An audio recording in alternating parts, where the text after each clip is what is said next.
अभी आप सुन रहे हो जनकपुर रिकॉर्डिंग स्टूडियो की शानदार प्रस्तुति। सिंगिंग बाय दीपेंद्र दीवाना। Music director Ram Jatan.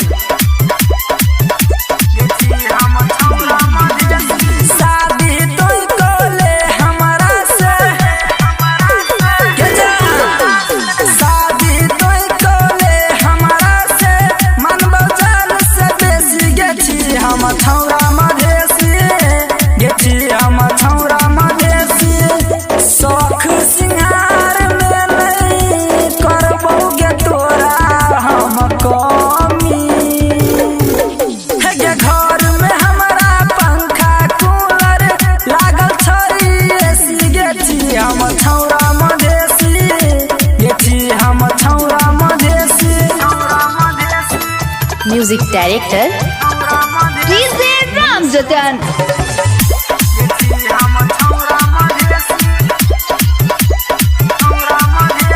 Present by Janakpur recording studio, Janakpur धाम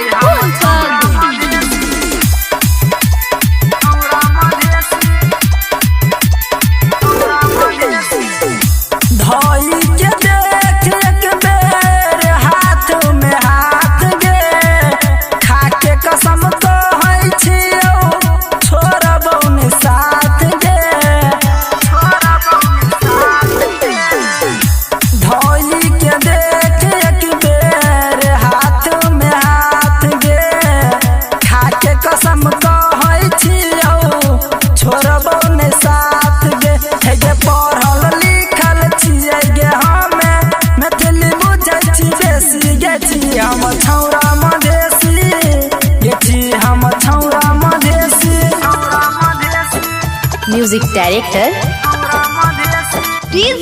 राम जतन।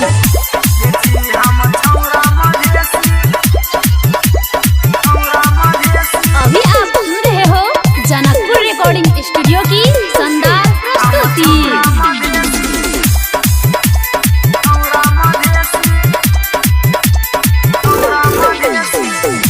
जानो से ज्यादा तोरा करबो हम प्यार गे, सोना कस करी बनाई देव तोरा हार गे।